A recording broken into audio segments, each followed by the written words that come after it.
regressões a vidas passadas, ou a regressão a um trauma de infância, ou até mesmo o que estava acontecendo lá quando você era um feto, sei lá, qualquer coisa do tipo, né? Um bebê lá no útero da sua mãe. Essas coisas são besteiras ou realmente é possível? O que que a ciência diz a respeito disso, Léo? Então, a hipnose, a gente vai falar daqui a pouco, ela serve para muitas coisas, serve bem, muito forte para algumas coisas, é mais ou menos para outras coisas, e para outras coisas ela é péssima. Uma dessas coisas em que ela é péssima é para a memória. E por quê? Não é que seja impossível você se lembrar de coisas usando hipnose, é possível. Só que as pesquisas mostram que, para lembrar de coisas que acabaram de acontecer, você acabou de ser atropelado ali na rua e quer se lembrar da placa. Ajuda um pouco. Em comparação com. Aí a linha de base para comparar é você tentar lembrar sozinho. Você sentar aqui e falar, tá, qual era a placa? Comparando com esse exercício espontâneo de, tá, qual é a placa? Se acabou de acontecer, a hipnose ajuda um pouquinho. Se é coisa mais antiga, zero. O efeito nas pesquisas, olhando um Olha número só. grande de pessoas, é zero. Claro que pode variar, papapá, papapá, mas pensando num grupo grande de pessoas e você compara, é zero. Só que aí tem um detalhe muito sutil que é complicado. Por que tem tantas pessoas que falam que lembram de coisas com hipnose, né? Vidas passadas, lembranças de dentro do útero, um monte de coisas assim. Um dos grandes problemas é que, por um lado, você pode se lembrar sim, tá? É perfeitamente possível você realmente se lembrar de uma coisa, até porque você vai estar mais concentrado, relaxado, com expectativa, ok. O grande problema é que a hipnose produz falsas memórias, que são, falando de forma simplificada, memórias de coisas que não aconteceram. Isso acontece no caso da hipnose, aí já de um jeito mais potente ainda do que na vida normal. Se eu tentar lembrar aqui da placa, eu posso produzir falsas memórias, né? Porque a gente sabe que a memória não funciona na forma de um arquivo, né? Então, não tem um lugar lá que a informação está guardada e você acessa como se fosse uma gaveta que você abriu. Né? O cérebro está o tempo todo reeditando as memórias. A cada vez que você evoca, você recria as memórias com base nas expectativas, com base nos desejos. Então, já é normal a gente criar falsas memórias. Na hipnose, por ela produzir estados diferenciados, vamos chamar, esse termo também é complicado, tá? Mas vamos chamar provisoriamente de estados alterados de consciência, você turbina o processo. Então, a hipnose ela pode produzir fantasias, ela pode, aliás, dar voz a fantasias, produzir imagens mentais, lembranças que são oriundas de fantasias, mas que do ponto de vista do sujeito, e isso é fundamental, isso vem como memória.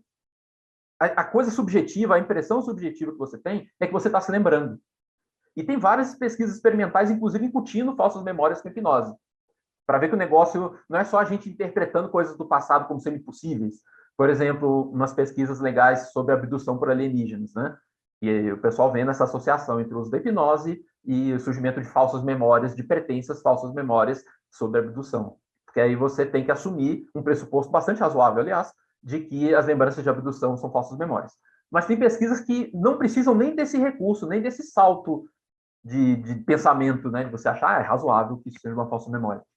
Tem estudos vários em que você incutiu mesmo uma falsa memória, construído experimentalmente o roteiro dessa falsa memória, hipnotiza, vai lá, incute o negócio, e aí pede a pessoa para se lembrar depois e ela se lembra, inclusive se emociona, tudo como Depois seria de se sair do esperado. estado hipnótico, Tem variações, tem tanto, você pode fazer isso tanto durante o processo, sugerir de forma ou mais direta ou mais sutil, quanto implantar no momento, e aí um tempo depois você hipnotiza a pessoa e pergunta, e aí volta.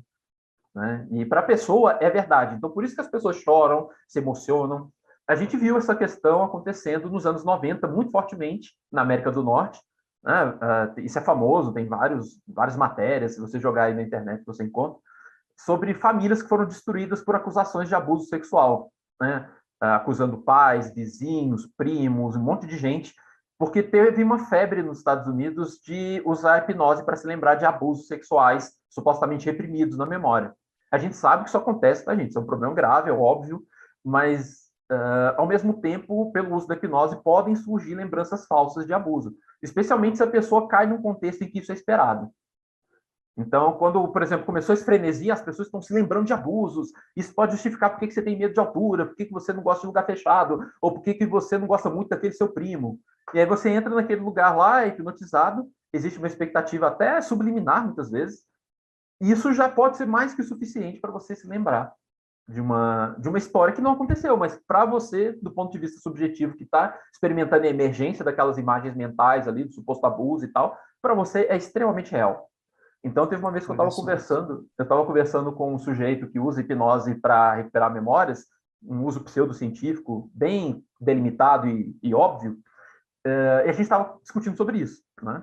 E ele falou para mim assim, Léo, se isso fosse invenção da cabeça dessas pessoas, elas tinham que ganhar um Oscar, porque elas estão chorando, elas estão mostrando que é real. E aí o pressuposto falho evidente do argumento dessa pessoa é que se a pessoa se emociona, é verdade, sendo que a gente se engana o tempo todo, né? E a gente se engana com tanta coisa, né, gente? A memória é mais uma delas para a gente se enganar. Então, Show. a hipnose para a memória é tão ruim que tem vários comunicados que já foram divulgados pela American Psychological Association e por outros órgãos tantos, recomendando que os profissionais, psicólogos, não usem hipnose para recuperar a memória. De tão problemático que é, Legal. especialmente depois dos anos 90, Sim, né, que sim. criou esse problema. Tanta treta que rolou, né? Então, Nossa. evidência zero de voltar a vidas passadas, o ao útero da mãe e coisas do tipo, Então, né? aí envolve outras coisas, né? Porque é claro que tem um pressuposto da fé em relação a existência de vidas passadas e tudo mais. Então, a gente já não tem evidência para endossar esse tipo de coisa, pelo menos não evidências boas. Isso poderia ser assunto para uma outra live, mas que a gente discutir essas evidências, mas, né, que senão o pessoal fala, tem o Ian Stevenson, estudava vidas passadas lá e tal. Tem problema nisso tudo aí. Mas não tem evidência científica que corrobore esses fenômenos de base, né? No caso, a suposta vida passada, ou a capacidade de um feto de se lembrar, ainda mais se lembrar de uma forma concreta, numa forma detalhada de alguma coisa, né? Porque a gente sabe que memória depende, entre outras coisas, do amadurecimento cerebral mesmo. Esse é um dos motivos pelos quais a gente normalmente se lembra das coisas a partir dos 3 anos de idade, né? Quando a gente se esforça muito, normalmente é dos 3. Eu tenho lembrança de 3 anos de idade. Eu também. Mas antes disso é muito mais difícil justamente por causa do amadurecimento cerebral. Então, não é cientificamente razoável, além de tudo que a gente falou e que poderia ter falado, não é cientificamente razoável esperar que um feto se lembre de alguma coisa.